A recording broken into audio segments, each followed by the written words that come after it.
Hello అండి అందరికీ. ఈరోజైతే సండే స్పెషల్ వచ్చేసి నెల్లూరుకి రాగానే మా చర్చ్ అయితే ఫినిష్ చేసేసుకొని మచిలీపట్నం బాదం పాలు ఉంటాయి కదా! సో, అప్సరా బాదం పాలు నా ఫేవరెట్. సో, అక్కడికైతే వెళ్ళిపోయామనమాట. వెళ్ళి ఫ్యామిలీ అంతా కలిసి మంచిగా బాదం పాలనైతే ఎంజాయ్ చేసాము. టేస్ట్ అయితే వేరే లెవెల్ ఉందసలు. అందులో వేసే కోవా గానీ, ఆ బాదం తురిమి వేస్తారు కదా! చాలా బావుంటది టేస్ట్. ఇంకా మా రేయ, ఫీబీలు కూడా మంచిగా ఎంజాయ్ చేస్తూ తాగారనమాట. దాని తర్వాత ఇంటికి వెళ్ళే దారిలో పూల కుండీలు కొందామని చెప్పి మా అక్క వెళ్ళారనమాట. సో, మా అక్కతో పాటు నేను కూడా వెళ్ళి, మా అక్క అయితే కొన్ని పూల కుండీలైతే తీసుకున్నారు. వాటితో మట్టి కూడా వేసి ఇచ్చారనమాట. బట్ దానికి కొంచెం ఒక 10 రూపీస్ అలా ఎక్స్‌ట్రా అయితే మనీ అడిగారు ఒక పూల కుండీకి.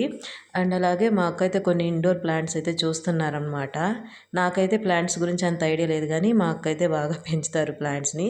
సో, మాకు కావాల్సినది కూడా తీసేసుకొని దారిలో ఇనమడుగు దగ్గర ఉంటది గదా! గరీబ్ బిర్యానీ అని చెప్పి. సో, అక్కడికైతే వెళ్ళిపోయి అన్‌లిమిటెడ్ బగారా రైస్ ఉంటది గదా! సో, అదైతే పెట్టుకున్నాము.